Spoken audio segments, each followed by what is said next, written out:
السلام علیکم ورحمۃ اللہ وبرکاتہ۔ سامعین، صراط المستقیم چینل پہ پھر سے ایک بار خوش آمدید۔ امید ہے کہ آپ سب خیریت سے ہوں گے۔ آپ سے گزارش ہے کہ اگر آپ اس چینل پہ نئے ہیں تو چینل کو سبسکرائب کریں، آڈیو کو لائک کریں، زیادہ سے زیادہ شیئر کریں اور بیل آئیکن پہ کلک کریں تاکہ آپ کو نئے آڈیو کی نوٹیفیکیشن ملتی رہے۔ اللہ آپ کو بہترین بدلہ دے۔ شمشیر بے نیام حضرت خالد بن ولید رضی اللہ عنہ کی داستان شجاعت، عنایت اللہ التمش۔ بسم اللہ الرحمن الرحیم۔ ہند نے تماشے کا پورا انتظام کر رکھا تھا۔ اس کے اشارے پر 40 کمسن لڑکے جن کے ہاتھوں میں برچیاں تھیں دوڑے اور چیختے چلاتے ہوئے تماشائیوں میں سے نکلے اور حبیب رضی اللہ عنہ کے ارد گرد ناچنے اور چیخنے چلانے لگے۔ 2-4 لڑکے برچیاں تانے ہوئے حبیب رضی اللہ عنہ تک جاتے اور برچیاں تول کر حبیب رضی اللہ عنہ پر وار کرتے، لیکن حبیب رضی اللہ عنہ کو گزند پہنچائے بغیر ہاتھ روک لیتے۔ حبیب رضی اللہ عنہ بدکتے اور نعرے لگاتے، میرا خدا سچا ہے اور محمد صلی اللہ علیہ وسلم خدا کے رسول ہے۔ چند اور لڑکے اسی طرح برچیاں تان کر ان پر ہلہ بولتے جیسے حبیب رضی اللہ عنہ کے جسم کو چھلنی کر دیں گے، لیکن وار کر کے وار روک لیتے۔ حبیب رضی اللہ عنہ کے بدکنے پر تماشائیوں کا ہجوم داد و تحسین کے نعرے اور کہکہے لگاتا۔ لڑکوں کا یہ کھیل کچھ دیر جاری رہا۔ اس کے بعد لڑکوں نے یہ طریقہ اختیار کیا کہ برچھی کا وار بڑی زور سے کرتے، لیکن حبیب رضی اللہ عنہ کے جسم پر اتنا سا وار لگتا کہ برچھیوں کی انیاں خال میں ذرا سی اتر کر پیچھے آ جاتی۔ بہت دیر تک یہی کھیل چلتا رہا۔ تماشائی داد و تحسین کے نعرے اور حبیب رضی اللہ عنہ اللہ اکبر اور محمد الرسول اللہ صلی اللہ علیہ وسلم کے نعرے بلند کرتے رہے۔ حبیب رضی اللہ عنہ کے کپڑے خون سے لال ہو چکے تھے۔ ابو جہل کا بیٹا اکرمہ ہاتھ میں برچھی لیے ان لڑکوں کے پاس جا پہنچا اور انہیں ہدایت جاری کرنے لگا۔ لڑکے اب اپنی برچیاں حبیب رضی اللہ عنہ کے جسم میں چبو رہے تھے۔ وہ گول دائرے میں گھومتے اور ناچتے تھے۔ حبیب رضی اللہ عنہ کے جسم کا کوئی بھی حصہ ایسا نہ رہا جہاں برچی نہ چبھی ہو اور وہاں سے خون نہ ٹپک رہا ہو۔ ان کے چہرے پر بھی برچیاں ماری گئی۔ جب بہت دیر گزر گئی اور لڑکے ناچ ناچ کر اور برچیاں چبھو چبھو کر تھک گئے تو اکرمہ نے لڑکوں کو وہاں سے ہٹا دیا۔ حبیب رضی اللہ عنہ خون میں نہائے ہوئے تھے اور ابھی زندہ تھے۔ ہر طرف دیکھ رہے تھے۔ ان کے نعروں میں کمی نہیں آئی تھی۔ اکرمہ ان کے سامنے کھڑا ہو گیا اور برچھی تان کر حبیب رضی اللہ عنہ کے سینے میں اتنی زور سے ماری کہ فاصلہ کم ہونے کی وجہ سے برچھی حبیب رضی اللہ عنہ کے جسم کے پار ہو گئی۔ حبیب رضی اللہ عنہ شہید ہو گئے۔ ان کی لاشیں یہی بندی رہنے دو۔ ہند کی گرجدار آواز سنائی دی، اب کئی دن ان کی لاشوں کے گلنے سڑنے کا تماشا دیکھتے رہو۔ یہ واقعہ جولائی 625 عیسوی کا تھا جو خالد کو یاد آ رہا تھا۔ اس نے اپنے دل میں درد کی ٹیس محسوس کی۔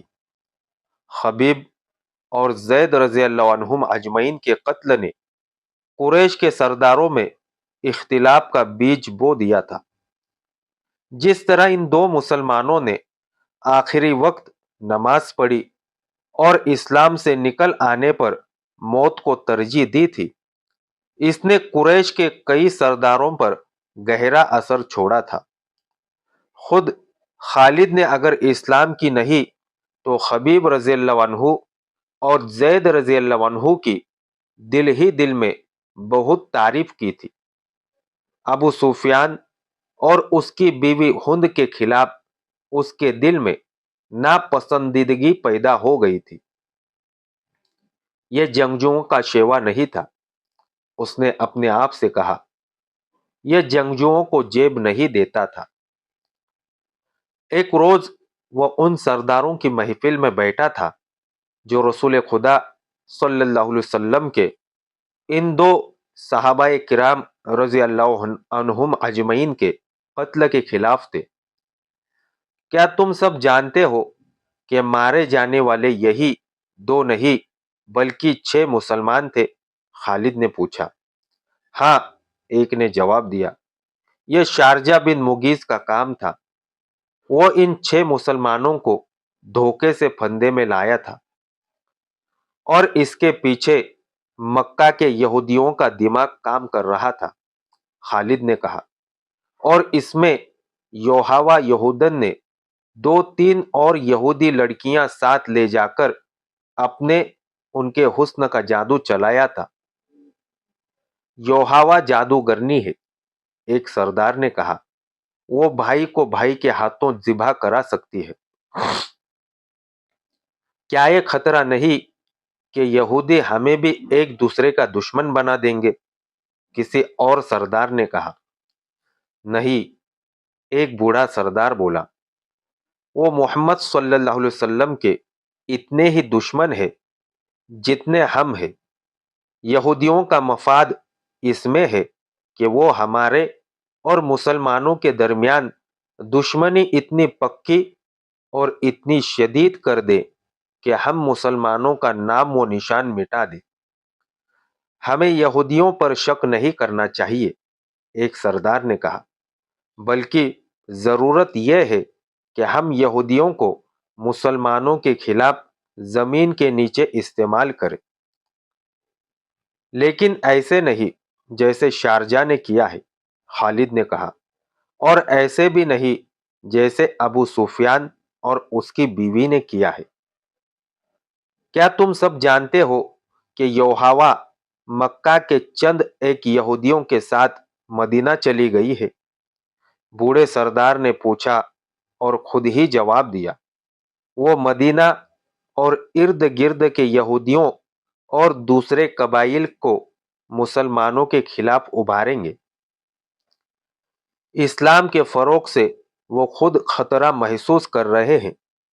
اگر محمد صلی اللہ علیہ وسلم کا عقیدہ پھیلتا چلا گیا اور میدان جنگ میں محمد صلی اللہ علیہ وسلم کے پیروکاروں کا جذبہ یہی رہا جو ہم دیکھ چکے ہیں، تو خدائے یہودا کا سورج غروب ہو جائے گا۔